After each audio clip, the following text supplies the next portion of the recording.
Hello everyone, मैं मिथुन सिंह स्वागत करता हूं आप सभी का। आशा करता हूं आप सभी बहुत अच्छे होंगे। DSSB में एनटीटी यानी कि नर्सरी टीचर ट्रेनिंग की जो रिक्रूटमेंट आई है, जो वैकेंसी आई है, उसके syllabus, exam pattern, book, eligibility, previous year paper, हर चीज़ के बारे में हम लोग इस वीडियो में बात करेंगे। सबसे पहले मैं आपको एक छोटा सा इंसाइट देना चाहता हूं ताकि आप चीज़ों को समझ पाओ। ये देखिए, ये शॉर्ट नोटिफिकेशन जारी की गई है, यहाँ से आप जो है देख पाओगे। देखिए, ये जो असिस्टेंट टीचर नर्सरी वाली पोस्ट है, इसी के बारे में सिर्फ हम लोग बात करेंगे। यहाँ से देखिए, पोस्ट कोड जो है 100 नहीं, ये 817/23 है, यानी कि 817/23। देखिए, असिस्टेंट टीचर नर्सरी फीमेल के लिए रिक्रूटमेंट आई हुई है। म्युनिसिपल एमसीडी से ये रिक्रूटमेंट आपको देखने को मिलेगा। ग्रेड पे 4200 है और जनरल के लिए 512 सीटें हैं, ओबीसी के लिए 341 सीटें हैं, एससी के लिए 188 सीटें हैं और एसटी के लिए 94 और ईडब्ल्यूएस के लिए 126। तो टोटल 1261 पोस्ट आपको देखने को मिलेगा असिस्टेंट नर्सरी टीचर के लिए। अब बात करते हैं असिस्टेंट टीचर नर्सरी के लिए जो DOE है, यानी कि डायरेक्टरेट ऑफ एजुकेशन, वहां से जो है 81 पोस्ट जनरल के लिए, 10 पोस्ट ओबीसी के लिए, एससी के लिए कोई पोस्ट नहीं, एसटी के लिए 14, ईडब्ल्यूएस के लिए 15 और टोटल वैकेंसी 120 आई हुई है।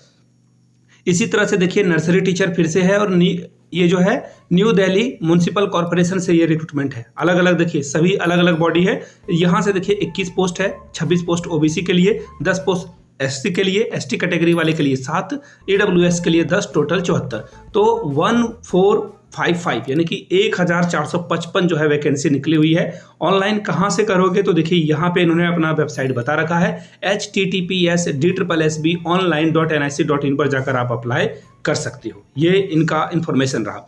अब बात करते हैं सबसे पहले कि अप्लाई कब तक कर सकते हो। तो देखिए, 7 फरवरी तक आप इसे अप्लाई कर सकते हो। 9 जून से इसकी एप्लीकेशन स्टार्ट होगी, तो 12 बजे से पहले आप जो है ऑनलाइन अप्लाई कर दीजिएगा। अभी तक इसकी डिटेल्स एडवर्टीजमेंट नहीं आई है, लेकिन अगर मैं पिछले ट्रैक रिकॉर्ड को देखूं तो देखिए, नर्सरी टीचर ट्रेनिंग में पहले फॉर्म कौन भर सकता है वो जान लीजिए। नर्सरी टीचर ट्रेनिंग में फॉर्म जो है अलग अलग लोग भर सकते हैं। देखिए, ईटीटी कुछ एक कोर्स होता है, वो भी, एनटीटी एक कोर्स होता है, वो भी अप्लाई कर सकते हैं, और बीएड वाले भी अप्लाई कर सकते हैं, बशर्ते बीएड आपने जो है नर्सरी से कर रखी हो। आपने जो है नर्सरी से कर रखी हो, तभी आप यहाँ पे अप्लाई कर पाओगे। सिंपल वाला जो बीएड है वो काम जो है नहीं आएगा यहाँ पे। तो इन चीज़ों का ध्यान में रखना आपके लिए ज़रूरी था। अब मैं आपको सीधे एग्जाम पैटर्न के बारे में लेकर चलेंगे कि क्या क्या पूछा जाता है, previous year question paper, book कौन सा पढ़ें, और सिलेबस को जो है हम लोग डिटेल्स में डिस्कस करेंगे। तो चलिए सीधे मैं आपको वेबसाइट की ओर लेकर चलता हूँ। सबसे पहले आप सिलेबस देख लो। सिलेबस में क्या क्या पूछा जाएगा। टोटल 200 का एग्जाम आपसे जो है लिया जाएगा और नेगेटिव मार्किंग भी यहाँ पे रहेगी, इस बात का आपको खास ख्याल रखना है। और 120 मिनट का समय आपको दिया जाएगा, यानी कि 120 मिनट में, यानी कि हर एक मिनट के लिए देखिए क्या समय मिलेगा, वो आप खुद से अंदाजा लगा सकते हो। 200 क्वेश्चन को सॉल्व करना है, ये आपको ये समय दिया हुआ है, ये इतना आपको मार्क्स दिखेगा, यानी कि आपको 1 मिनट में जो है 1 से ज़्यादा क्वेश्चन आपको सॉल्व करने होंगे। देखिए क्या क्या पूछा जाएगा। सबसे पहले देखिए, टीएम यानी कि जो टीचिंग मेथडोलॉजी है वो 100 नंबर का आपका रहेगा। सब्जेक्ट कंसर्निंग भी इसे कहा जाता है। अब जो नॉर्मल क्वेश्चन पेपर है, जनरल इंटेलिजेंस और रीजनिंग एबिलिटी 20 क्वेश्चन, अर्थमेटिक और न्यूमेरिकल एबिलिटी यानी कि मैथमेटिक्स आपसे पूछा जाएगा 20 नंबर का, जनरल अवेयरनेस यानी कि करंट अफेयर्स यहाँ से आपसे पूछ लिया जाएगा, जीके भी पूछा जाएगा 20 नंबर का, टेस्ट ऑफ हिंदी लैंग्वेज और इंग्लिश लैंग्वेज 20-20 नंबर आपको यहाँ से पूछा जाएगा। तो 100 नंबर इधर के बन जाते हैं और 100 नंबर जो है आपका टीचिंग मेथडोलॉजी से पूछा जाएगा। अब जो है डिटेल्स में हम लोग सिलेबस को अगर देखने की कोशिश करें तो अब मैं आपको सीधे जो है डिटेल्स में सब्जेक्ट को लेकर चलता हूँ।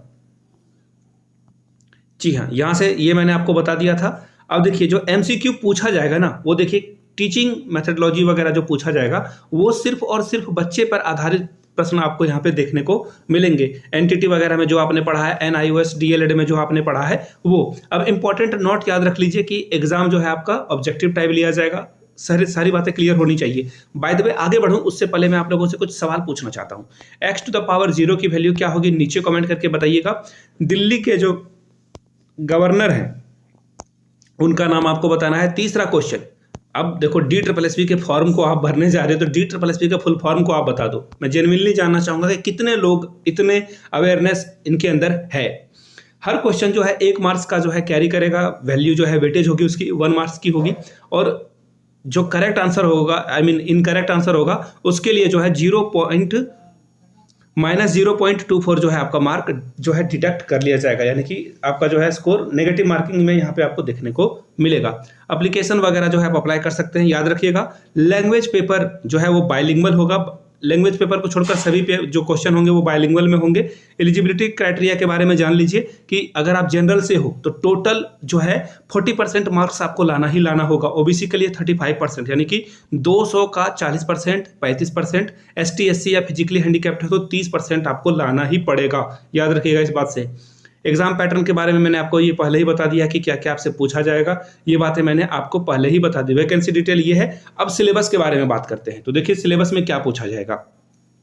जो सेक्शन ए है यानी कि जो जनरल पेपर है उसमें आपको history, polity, constitution of India, sports, art and culture, geography, economics, everyday science, scientific research जो अभी हाल फिलहाल में हुए हैं, इसके अलावा जो नेशनल और इंटरनेशनल ऑर्गेनाइजेशन इंस्टीट्यूट हैं जिनके द्वारा अवार्ड दिया जाता है या अवार्ड मिला है उनको, यहाँ से सवाल बनेंगे। अब बात करते हैं जनरल इंटेलिजेंस की, जीके वाले पोर्शन या फिर रीजनिंग वाले पोर्शन को। तो देखिए एनालॉजी से सवाल पूछे जाएंगे, सिमिलैरिटीज, डिफरेंसेस, जो स्पेस विजुअलाइजेशन है, प्रॉब्लम सॉल्विंग है, एनालिटिक है, जजमेंट है, डिसीजन मेकिंग है, विजुअल मेमोरी है और डिस्क्रिमिनेशन है, यहाँ से सवाल आपका देखने को बनेगा। Observation, relationship, concept, arithmetic reasoning, verbal figure classification और अर्थमेटिकल नंबर सीरीज, यहाँ से सवाल आपका देखने को मिल जाएगा। अब बात करते हैं न्यूमेरिकल एबिलिटी की, मैथमेटिक्स की। तो simplification, decimal, data interruption, fraction, LCM HCF, ratio proportion, percentage, average, profit loss, discount, simple और कंपाउंड इंटरेस्ट से सवाल बनेगा। आगे देख लीजिए मेंसुरेशन का सवाल बनेगा, टाइम एंड वर्क से सवाल पूछे जाएंगे, टाइम एंड डिस्टेंस से सवाल पूछा जाएगा, टेबल और ग्राफ से सवाल पूछा जाएगा। अब बात करते हैं हिंदी पेपर की, 20 मार्क्स का ये भी रहेगा। हिंदी में आप जो है हिंदी को समझते हो, यानी कि पैराग्राफ से सवाल बनेंगे। इसके अलावा वोकैब से सवाल बनेंगे, ग्रामर से सवाल बनेंगे, सेंटेंस स्ट्रक्चर से सवाल बनेगा, सिनोनिम्स, एंटोनिम्स और इसका करेक्ट यूज कहाँ करोगे उससे सवाल बनेगा। अब बात करते हैं इंग्लिश लैंग्वेज की। तो देखिए इंग्लिश को आप समझते हो, vocab, grammar, sentence structure, synonyms, antonyms से सवाल बनेंगे। आगे देखिए, आगे अगर आप आते हो एंटिटी में, तो देखिए सिलेबस इसका मैंने आपको बता दिया था। अब मैं सोच रहा हूं कि इसके सेकंड पोर्शन को, जो आपका कंप्लीटली सब्जेक्ट कंसर्न है, 100 रुपए का एप्लीकेशन फी है सभी लोगों के लिए, तो टेंशन वाली कोई बात है नहीं, ठीक है। अब बात करते हैं पार्ट 2 की, जो एंटिटी नर्सरी टीचर ट्रेनिंग जो आई हुई है वैकेंसीज के लिए। तो इसके पार्ट 2 को मैं डिस्कस करना चाहता हूं एक अलग सेपरेट वीडियो में, जिसमें पूरी जानकारी आपको मिल सके। अगर आपको वो पार्ट 2 वाली वीडियो चाहिए तो नीचे कमेंट करके पार्ट 2 लिख दीजिएगा, तो हो सके तो आज रात तक मैं इस वीडियो को आपके लिए अपलोड कर दूंगा। वीडियो को यहाँ तक देख लिया, कोई डाउट आपका रह गया हो, जो कि लाजमी है कि हो सकता है आपका, दैट इज वेरी ऑब्वियस, तो नीचे कमेंट करके अपने डाउट को जरूर पूछ लीजिएगा। मैं डेफिनेटली आपको जो है रिप्लाई दूंगा। वीडियो को यहाँ तक देख लिया तो एक बार नीचे कमेंट सेक्शन में जय हिंद जरूर लिखिएगा, ताकि मुझे भी मोटिवेशन मिले और आपको भी मोटिवेशन मिले। Thank you so much for watching this video. Have a good day.